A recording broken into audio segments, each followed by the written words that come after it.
तिरछा ही देखते हैं।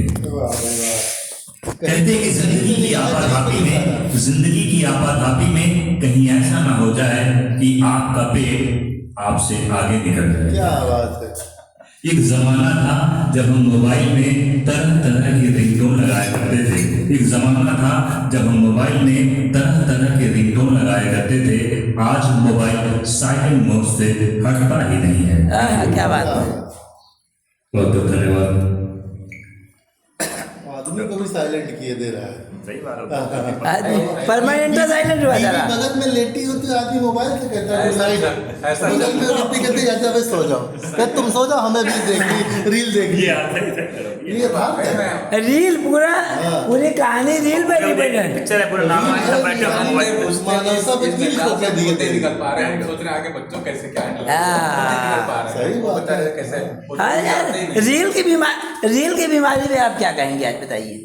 जो रील चल रही रील की बीमारी अच्छी भी है बुरी भी है। क्या अच्छी अगर आप सही वीडियो बना रहे हैं, समाज को जो संदेश जा रहा है तब तो रील अच्छी है, लेकिन कुछ उसमें तो ये बताइए जो आप कह रहे हैं तो आप क्या लगता है जितने बनते हैं उसमें कितने % अच्छे बनते होंगे कितने बुरे। संजीव जी आप बताइए जो रीलें बनती हैं कितनी 100 में कितनी अच्छी कितनी बुरी बनती है। जैसे भाई साहब ने कहा कि अच्छा मैसेज है, वो तो है मैसेज अच्छे दे रहे हैं, मैसेज लेने वाला में कोई नहीं है। नहीं मैसेज 1.5-2 घंटे मतलब ये बताइए सब जितना भी प्रपंच है क्या महसूस करते हैं आप कि जितना भी प्रपंच है वो सब रील में आ गया है। हाँ सब और इसका कोई ऑप्शन नहीं बचे लोगों के दूसरे से कनेक्ट होने का। अब ऑप्शन कम हो गए। नवनीत जी रील पे अपना विचार मत कीजिए कि जो रील बन रही है धड़ाधड़ और जो हम लोग व्यस्तताएं जो ऐसे ही बोलिए हटाइए माइक हटा दीजिए। रील का जो कहानी चल रही है आजकल जो अभी पहले सेल्फी वाली बीमारी थी। सेल्फी में था कि खुद ही सेल्फी बताते यहाँ नदी में चले गए बाहर में चले गए। अब रील की नई बीमारी है। देखिए भैया जहाँ तक मतलब मेरा विचार है उसमें क्या है जो भी चीज एडिक्टिव हो जाएगी वो खराब हो जाएगी, वो चाहे अमृत ही क्यों ना हो। बिल्कुल है ना। तो अगर आप कंट्रोल करके देख सकते हैं तो अच्छा टाइम पास है। अच्छी रील कोई आ जाएगी तो आपको धोखे से मोटिवेशन अच्छी रील धोखे से आती है। अगर आप एडिक्टिव नहीं हो रहे उसके तो बुरा नहीं है, क्योंकि आजकल की आपाधापी में आपकी तो लोग एडिक्टिव हो क्यों रही है बताइए। मैं बता रहा हूँ ना, आपकी जो फिजिकल स्ट्रेंथ है वो खत्म हो चुकी है। जैसे हम ये 5 लोग अभी बैठे हुए हैं इस तरीके की गोष्ठियां तो होती नहीं है। अभी बस बचा कुछ नहीं है भाई, मोबाइल है उसकी स्क्रीन है तो आप ऊपर नीचे। अलंकार जी आप महसूस करते हैं जो रील की एक बीमारी है, रील की बीमारियों में जो छोटी छोटी गोष्ठी में हो रही हैं किसी बहाने से, तो रील की बीमारी पर और उससे निकलने पर निराकरण पे आइए बीमारी तो ठीक हो। निराकरण यही है कि वही जैसे इन्होंने कहा कि हम लोग रिस्ट्रिक्टेड तरीके से काम करें।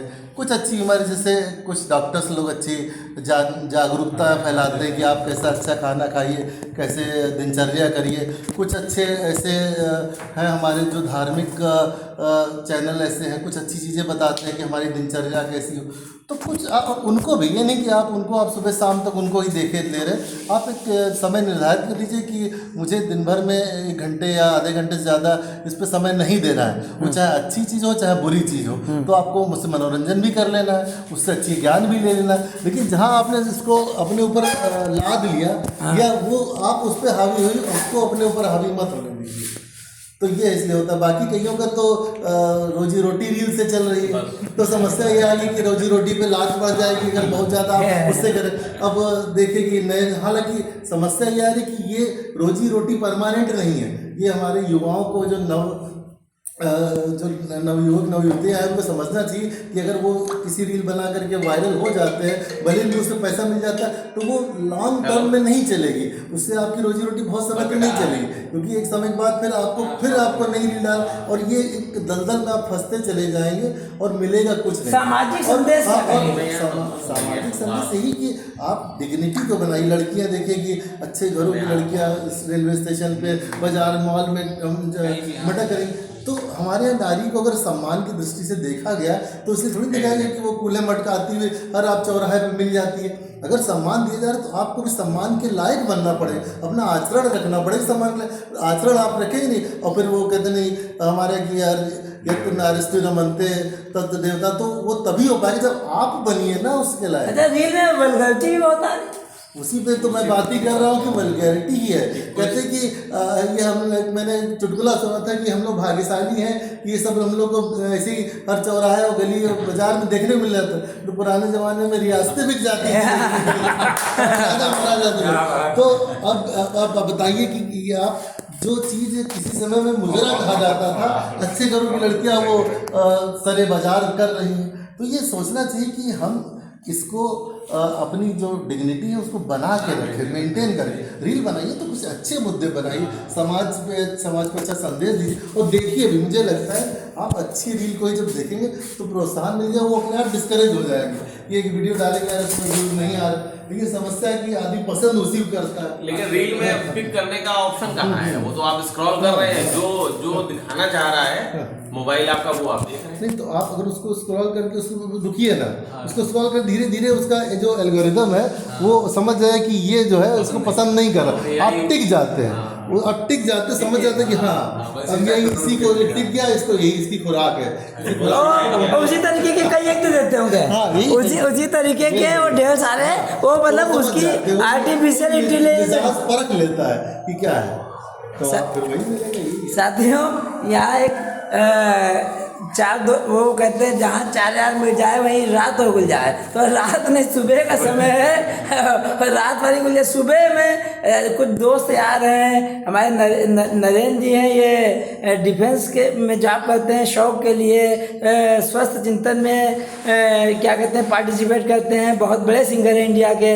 हमारे संजीव भाई हैं, ये भी सरकारी नौकरी में हैं। हमारे नवनीत जी हैं, बड़े बिजनेसमैन के साथ बड़े दार्शनिक और विचारक हैं। और अलंकार जी की तो अभी आपकी कोई किताब भी आई, कौन सी किताब आई है भाई?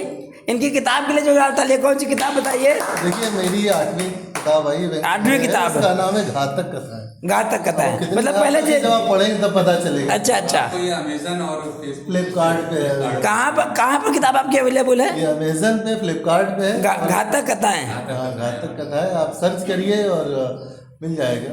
अच्छा, तो आप पढ़िए और आनंद की अनुभूति लीजिए। साथियों, ये गर्व की बात है कि विसंगतियों पर पुरानी जो जातक कथाएं थी उन्हीं का एक कलयुगी वर्जन है, आज के संदर्भों में लिखी हुई कहानियां हैं। और अगर कहीं भी मौका मिलेगा तो मैं उसको एक सुनाऊंगा भी आपको। तो जातक कथाओं में से एक कथा में सुनाऊंगा भी, तो आपको महसूस होगा कि उसमें किस तरीके का फ्लेवर लिए हुए व्यंग्य। साथियों, एक गोष्ठी चल रही है, काफ़ी विद्वान लोग यहाँ पर मौजूद हैं और बहुत कम होता है हम लोग फेसबुक और व्हाट्सएप की दुनिया से निकल नहीं पाते हैं और उसी में पूरा समय व्यतीत होता है। लेकिन ये भी एक आर्ट ऑफ लिविंग है, क्या कहेंगे इसको? आर्ट ऑफ लिविंग है कि नहीं है? तो यही आर्ट ऑफ लिविंग ही यही है। अभी देखा था एक भगदड़ मची थी नवनीत जी, बहुत लोग मर गए थे, कहीं कहाँ हाथरस में कहाँ हुआ था, वो भी एक आर्ट ऑफ लिविंग थी। वो आर्ट ऑफ किलिंग थी। वो आर्ट ऑफ किलिंग थी। वो आर्ट ऑफ किलिंग थी।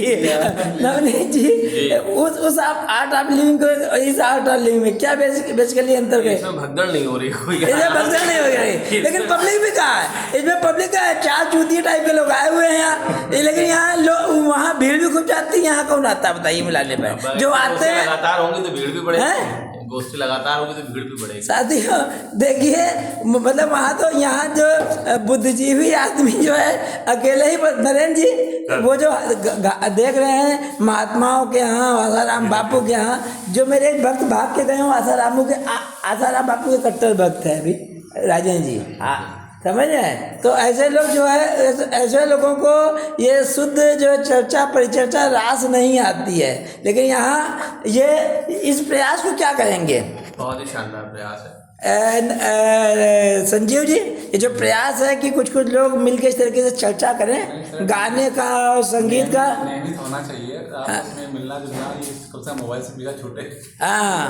मतलब मोबाइल के एडिक्शन से हम लोग निकल सकते हैं, बहुत जरूरी है इसके लिए। साथियों देखिए, एक आज के परिप्रेक्ष्य में जो रील नामक बीमारी हो सकता है कुछ दिन में रील के डॉक्टर भी आने रहे भाई। ऐसे जैसे साइकेट्रिस्ट होते हैं तो लगता है कि रील के भी डॉक्टर ढूंढने पड़े।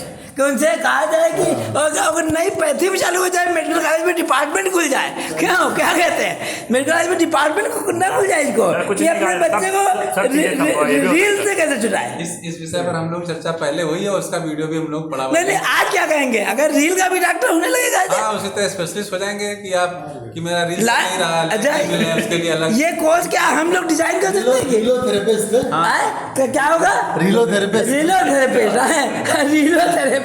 क्यों उसका कोर्स हम लोग डिजाइन कर सकते हैं क्या? बिल्कुल कर सकते हैं। ये अभी ये देखिए खुल के दोनों तरीके के, रील पे कम लाइक्स और कमेंट और शेयर है, उसका भी वो ज्यादा हो जाए उसको छुड़ाने का भी। हाँ जैसे नहीं होता कि यहाँ नहीं जैसे 6 महीने का डिप्लोमा कंप्यूटर एडीसी, 1 साल का डिप्लोमा, 4 साल का कोर्स, तो मतलब रील पे भी ऐसे कोर्स चलेंगे क्यों? नहीं भाई क्या कहते हैं साथियों? कुल मिला के एक कंक्लूजन के रूप में कहा जा सकता है तो रील नामक जो बीमारी बढ़ रही है उसे छुटाने का उपाय है बच्चों को भी ये उस दुनिया से निकालें और कहीं ना कहीं पार्क प्रोग्राम इस तरीके से शुद्ध साहित्य देना, किताबें पढ़ने को देना, ये एक संदेश है। मैं एक लाइन में बता, आप तो टीचर हैं, टीचर के रूप में समाज को क्या संदेश देंगे? हाँ छोटा वाला मोबाइल लीजिए जिसमें व्हाट्सएप हो ही ना, रील से लाइए मैं दिखा देता हूँ। देखिए जो मोबाइल है जो हड़प्पा मोहनजोदड़ो में भी लोग यूज करते रहे होंगे, अपने बच्चों को ये मोबाइल दे सकते हैं, शुरू से आदत नहीं डालें। तो साथियों रील पर एक चर्चा हो रही थी, मिलता हूँ फिर साथियों। हाँ अब गाने का प्रोग्राम होगा।